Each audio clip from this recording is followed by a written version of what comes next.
আচ্ছা আপু, রাসূল সাল্লাল্লাহু আলাইহি ওয়াসাল্লাম কিসের তৈরি বলতে পারবেন?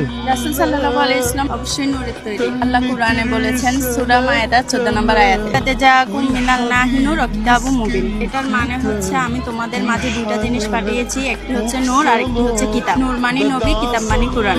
সূরা কাফের শেষ আয়াতে আল্লাহ তাআলা বলেছেন, কুল হে রাসূল আপনি বলে দেন, ইন্নামা আনা বাশারুম মিসলুকুম, আমি তোমাদের মতো মানুষ, তবে পার্থক্য হলো ইন্নামা ইউহা ইলাইয়া, আমার কাছে ওহী আসে, আমি নবী তোমরাও নবী না। তাহলে এখান থেকে বোঝা নবীজি মানুষ, আর মানুষকে আল্লাহ তাআলা মাটি দিয়ে তৈরি করেছেন, সেই হিসেবে বোঝা তিনি মাটির তৈরি। ভাই এটা নিয়ে গন্ডগোল ফাসাদ অনেক আছে। আমার যে ভাইরা নবী সাল্লাল্লাহু আলাইহি সাল্লামকে নূরের তৈরি বলতে চান, তারা কিন্তু নবীজিকে ভালোবেসে তার সম্মান দিতে গিয়েই এটা বলেন, তাই না? কারণ তারা মনে করেন মাটির তৈরি তো তুচ্ছ একটা বিষয়, আমার নবীজি নূরের তৈরি হলে মর্যাদাপূর্ণ বিষয় হবে। আমি বলি ভাই, আপনি মর্যাদা দিতে গিয়ে তো আসলে মর্যাদা দিতে পারেন নাই। কারণ হলো নূরের দাম বেশি না মাটির দাম বেশি? ফেরেশতারা নূরের তৈরি, তারা সিজদা করছে কাকে? মাটির তৈরি আদমকে। তাহলে সেজদা যিনি পাইছেন তার মর্যাদা বেশি, তিনি মাটির তৈরি। নবীজিকে আপনি যদি নূরের তৈরি বলেন